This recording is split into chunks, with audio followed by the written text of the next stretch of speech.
अभी role of RBI बता रहा हूँ, ठीक है। अभी इससे पहले मैंने मतलब कि मौद्रिक प्रबंधन की चीजें बताई, क्या है मुद्रा, मतलब कि मुद्रा की आवश्यकता क्यों पड़ी, है ना। उसके बाद फिर ये सेंट्रल बैंक का क्या काम होता है, मतलब कि मुद्रा की छपाई करने का काम कौन करता है, इसके लिए कौन सरकार कैसे मतलब कि ये करती है, ठीक है। जिसमें मैंने आपका एग्जांपल दिया कि अमेरिका में जैसे फेडरल रिजर्व होता है वो करता है, आपका यूरोपियन यूनियन उधर साइड में क्या हो जाता है, यूरोपियन सेंट्रल बैंक, है ना। मुझे मतलब वो एग्जांपल अभी ध्यान आया तो मैं आपको बताया। अपने देश के संदर्भ में बात करेंगे तो भारतीय रिजर्व बैंक, ठीक है, जिसकी स्थापना मैंने बताया कि 1 अप्रैल 1935 को हुई थी। और ये आपका, अब हम क्या पढ़ना है, रोल ऑफ आरबीआई पढ़ना है, यानी कि आरबीआई की भूमिका मौद्रिक प्रबंधन में, आरबीआई की भूमिका। क्योंकि मौद्रिक प्रबंधन यानी मुद्रा जगत का जो भी चीजें है ना वो आरबीआई के अंतर्गत ही आती है। अब देखिए ये क्या है कि जितना भी अभी मैंने थोड़ी देर पहले चर्चा किया कि 1 रुपया का नोट और सिक्कों को छोड़कर जो भी सभी मूल्यों के नोटों की छपाई कौन करता है, आपका आरबीआई करता है।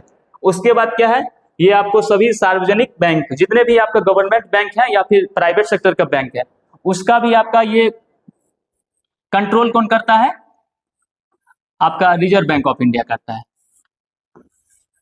जितने भी आपके सार्वजनिक बैंक एवं निजी बैंक, सार्वजनिक बैंक, निजी बैंक,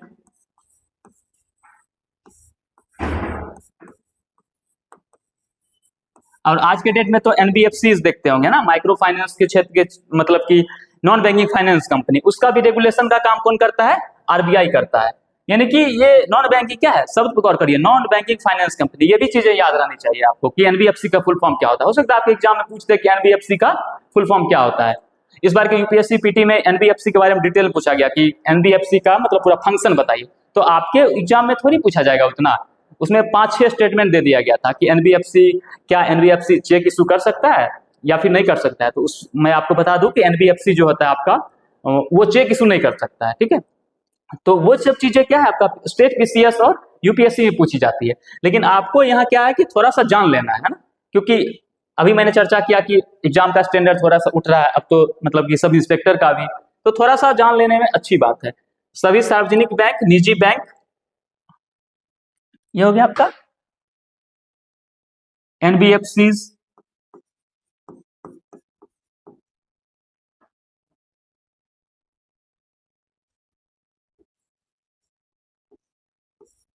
को लाइसेंस देना और उसका नियंत्रण करना, ठीक है। को लाइसेंस देने का काम भी यही करती है।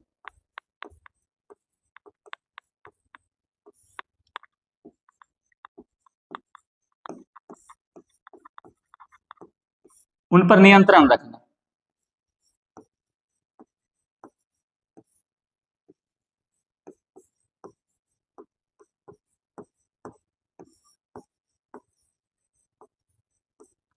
ये हो गया आपका, ठीक है, सर्विस सार्वजनिक बैंकों का। उसके बाद क्या है ये banker, banker to the bank, ये क्या है बैंकर टू द बैंक, इसे क्या बोलते हैं, bankers to the bank, banker to the bank. मतलब ये सारे बैंक्स का बैंक्स है, क्या है, ये जितने भी बैंक हैं हमारे देश में, जितने भी बैंक्स हैं उसका ये बैंक है। हम लोग जाते हैं तो क्या मतलब कि हम लोग जाते हैं लोन लेने के लिए, कहाँ जाएंगे, बैंक जाएंगे। अब बैंक जो बैंक्स है वो कहाँ से लोन लेगा, वो हालांकि वो पब्लिक से मतलब कि वो भी लेता है, मतलब कि वो मतलब कि वो शेयर के थ्रू लेता है या फिर सर्टिफिकेट ऑफ डिपॉजिट होता है। लेकिन वो लार्जली ग्रेटर ग्रेटर पैमाने पर वो कहाँ से लोन लेता है, आरबीआई से लेता है। तो इसलिए क्या बोलते हैं, बैंकर टू द बैंक्स, यानी बैंकों का बैंक,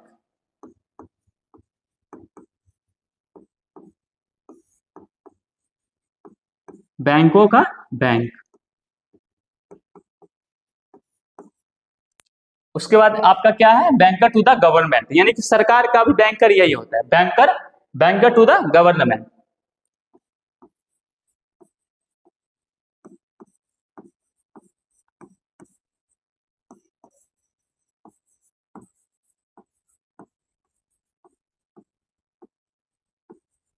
सरकार का बैंक।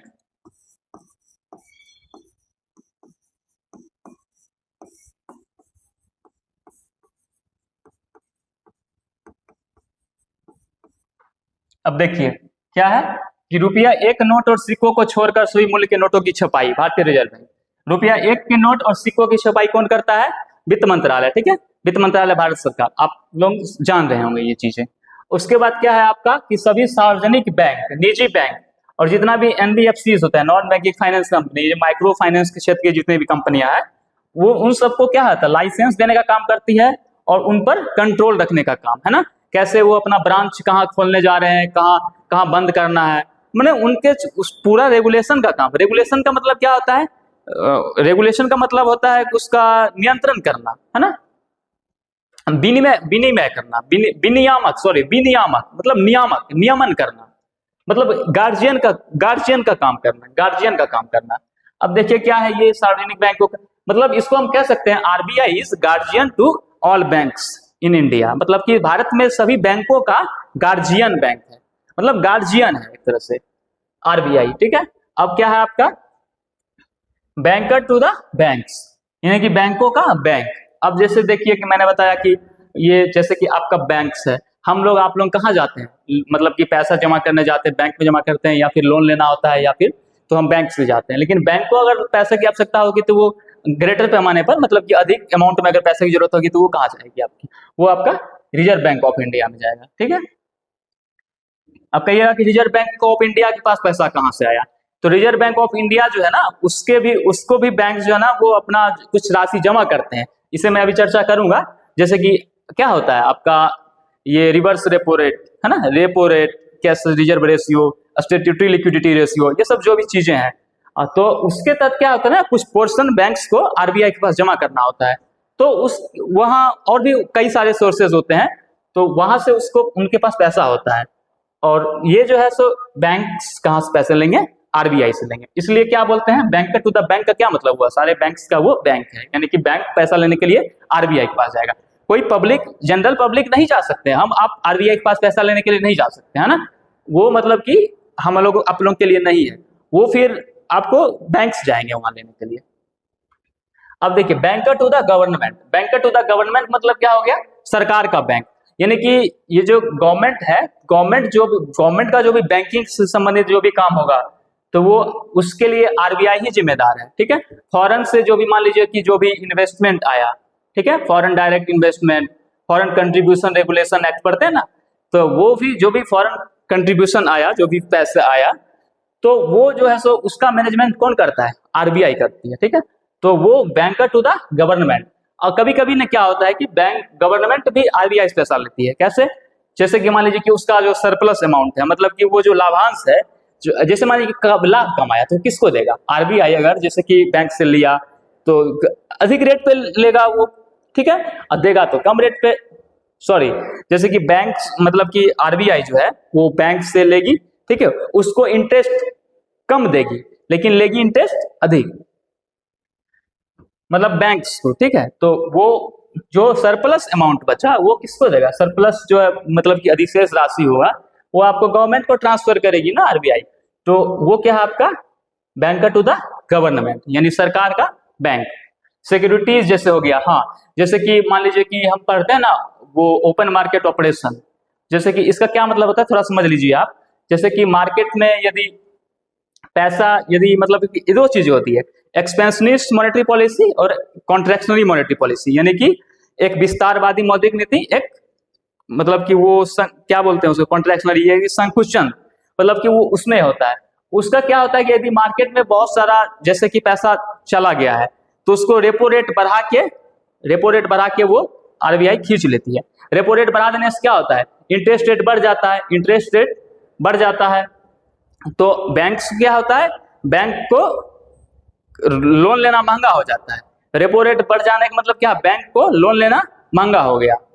रेपो रेट का क्या मतलब होता है, वही ना कि वो इंटरेस्ट रेट जिसपे मतलब कि बैंक्स आरबीआई से लेती है, ऋण लेती है, उसको रेपो रेट बोलते हैं शॉर्ट टर्म के लिए।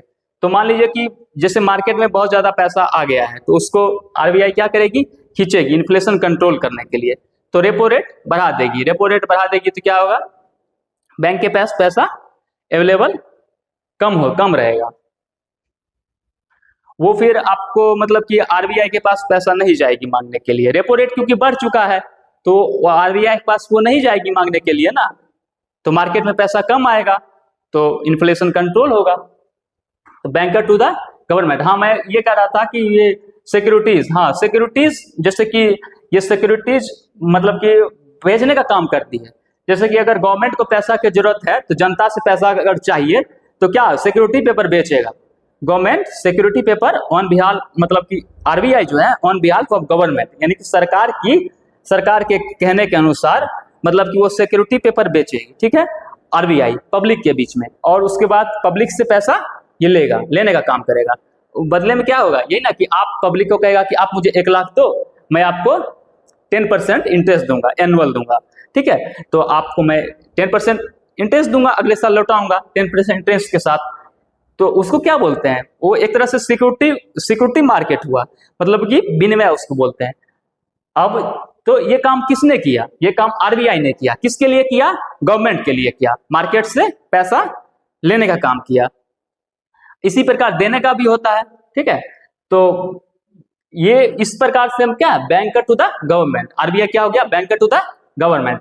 तो इस प्रकार हम समझ गए कि रोल ऑफ आरबीआई समझ गए कि ये नोटों की छपाई करना है ना, सिक्का, ये छोट 1 रुपया का नोट और सिक्कों को छोड़कर सभी सार्वजनिक बैंक, निजी बैंक, एनबीएफसी को लाइसेंस देना, उन पर कंट्रोल रखना, ठीक है, कैसे उनको मतलब कि नियमों का पालन करवाना, मतलब जो भी गाइडलाइंस है, जो भी रूल्स है, आरबीआई एक्ट 1934 है, बैंकिंग रेगुलेशन एक्ट 1949 है, ये सब चीजें आपको उतना डिटेल में नहीं पढ़ने की जरूरत है। ये चीजें आपको मतलब यूपीएससी और पीसीएस एग्जाम में पूछा जाता है, बैंकिंग रेगुलेशन एक्ट 1949 क्या है, तो वो सब क्या है कि वो जो रूल्स रेगुलेशंस है उसी को फॉलो करवाना होता है। यानी कि आरबीआई जो है वो आपका जितना भी बैंक्स है, ये निजी बैंक, सार्वजनिक बैंक, उनको रूल्स को फॉलो करवाने का काम करते हैं। यानी गार्जियन का क्या काम होता है, गार्जियन का काम से रेगुलेट करने का काम करना, तो वही काम वो करती है RBI. Banker to the bank समझ गया, बैंकों का बैंक, बैंकर टू द गवर्नमेंट। अब मैं ये बताऊंगा कि जैसे कि ये मतलब कि कैसे ये आरबीआई और कोई और काम कैसे करती है, ठीक है। ये तो मैं बता दिया कि मैं ओवरऑल बता दिया कि आरबीआई की भूमिका क्या है, ठीक है। अब थोड़ा मैं आरबीआई का फंक्शन बता देता हूँ, ठीक है, ये भूमिका मैं थोड़ा बता दिया आरबीआई का, अब थोड़ा फंक्शन यानी काम बता देता हूँ। ये इसे अगर कोई नोट करना चाहे तो नोट कर ले, मुझे विश्वास है कि आप लोग नोट कर चुके होंगे।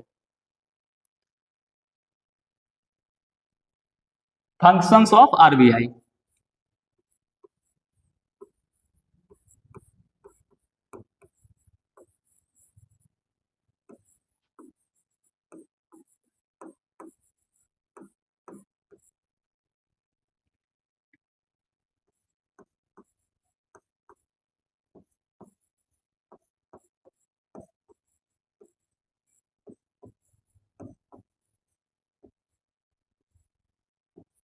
इसे मैं ज्यादा नहीं भी चर्चा करूंगा, फिर अगली कक्षा में मैं चर्चा करूंगा, थोड़ा सा बता देता हूं बस कि आरबीआई के मतलब कि ये कार्य क्या है।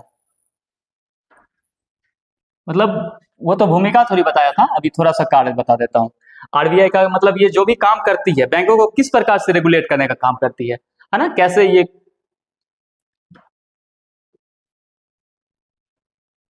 आपका इसका है ना टूल्स होते हैं, एक मतलब कि क्वांटिटेटिव टूल्स बोलते हैं उसको, एक क्वालिटेटिव टूल्स बोलते हैं।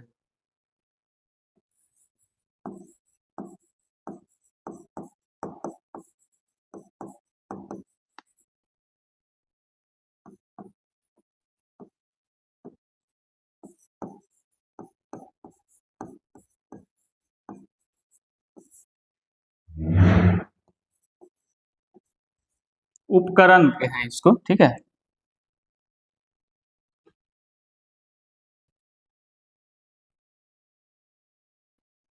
उपकरण,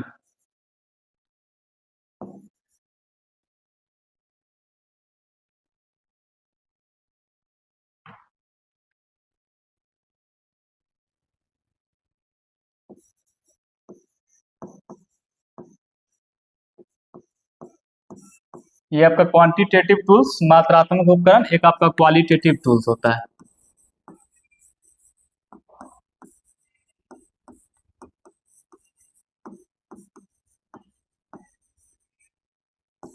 गुणात्मक उपकरण,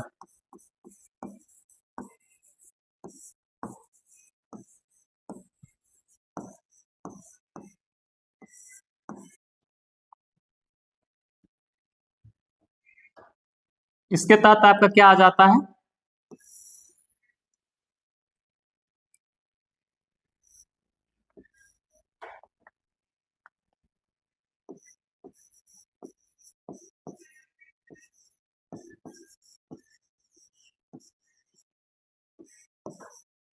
repo rate, reverse repo rate,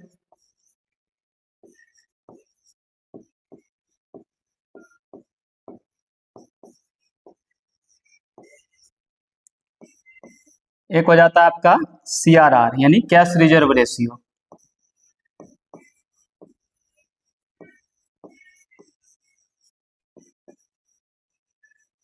इसको ऐसे ही मतलब कि समझना है, जिसका हिंदी उतना मतलब कि नहीं अवेलेबल रहता है जनरली, ठीक है।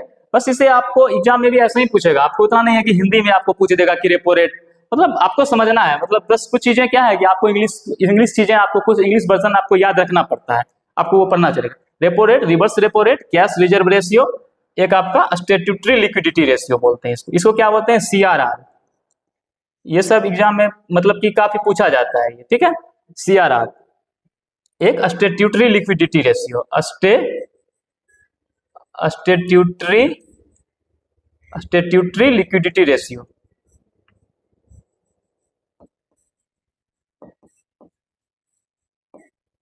रेशियो SLR,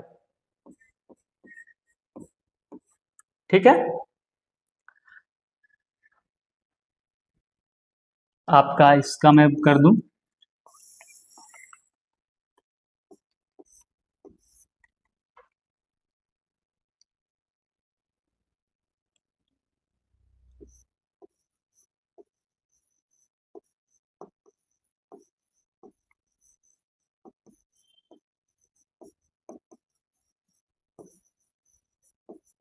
थोड़ा सा समझने के लिए ये मैंने बता दिया, ऐसा नहीं है कि आपको उतना पूछता है, ठीक है। ये जनरल कॉम्पिटिटिव एग्जाम में इतना पूछता नहीं है कि मतलब कि इसका क्वांटिटेटिव टूल्स क्या है, क्वालिटेटिव टूल्स क्या है, ये बस मैंने थोड़ा सा आपको जानकारी के लिए बता दिया कि चीजें थोड़ा सा आपको जानकारी रहे, क्योंकि आज के डेट में एग्जामिनेशन मतलब कि स्टैंडर्ड उठ रहा है, आप भी देख रहे होंगे। बिहार सब इंस्पेक्टर का मेंस का एग्जाम देखिए आप, उसका पेपर देखिए आप, काफी उसका कॉन्सेप्चुअल क्वेश्चन आ रहे हैं, तो इसलिए मैंने ये सब चीजें थोड़ा चर्चा कर दिया। रेशनलाइजेशन ऑफ क्रेडिट मतलब कि कर्ज का तार्कीकरण,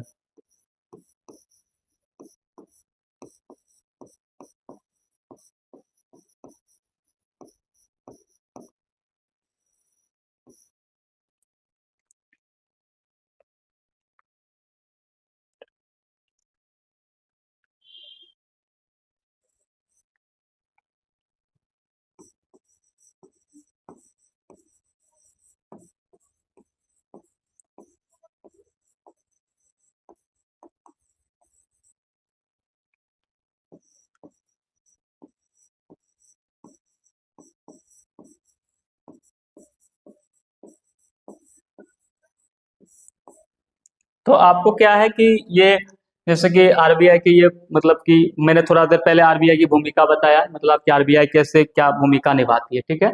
उसके बाद आरबीआई के फंक्शन मतलब फंक्शंस ऑफ आरबीआई, थोड़ा सा यहाँ जान लें आप कि आरबीआई का स्थापना यहाँ लिख देता हूँ, आरबीआई की स्थापना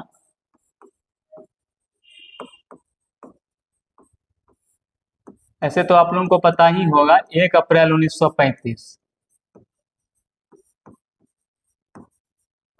हिल्टन एंड यंग कमीशन की सिफारिश पर, है ना, हम लोग पढ़ते हैं ना, हिल्टन एंड यंग कमीशन की सिफारिश पर, यहाँ लिख देता है, ठीक है, हिल्टन एंड यंग कमीशन की सिफारिश पर।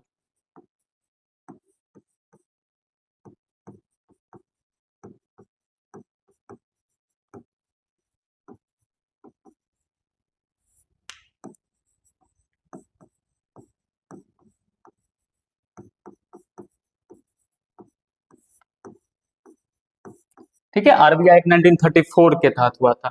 अब क्या है कि हमारा ये क्वांटिटेटिव टूल्स और क्वालिटेटिव, देखिए क्वांटिटेटिव मतलब क्या था, क्वांटिटी मतलब क्या होता है, मात्रा, यानी कि इसमें कुछ मात्रात्मक चीजें होती है, इसमें क्वालिटेटिव मतलब कि गुणात्मक, इसमें मात्रा की कोई चीजें मतलब ऐसा तो नहीं है कि इसमें कुछ मात्रात्मक चीजें होंगी, लेकिन इसमें जो भी होगा आपका मात्रात्मक होगा, क्वांटिटेटिव होगा, रेपो रेट होगा। तो ठीक है, मैं मतलब कि अगली कक्षा में इन सब चीजों को डिटेल में चर्चा करूंगा। अभी फिलहाल इतना ही रहने देता हूँ, ठीक है। थैंक यू, तब तक के लिए आप अपना ख्याल रखिए। Thank you very much.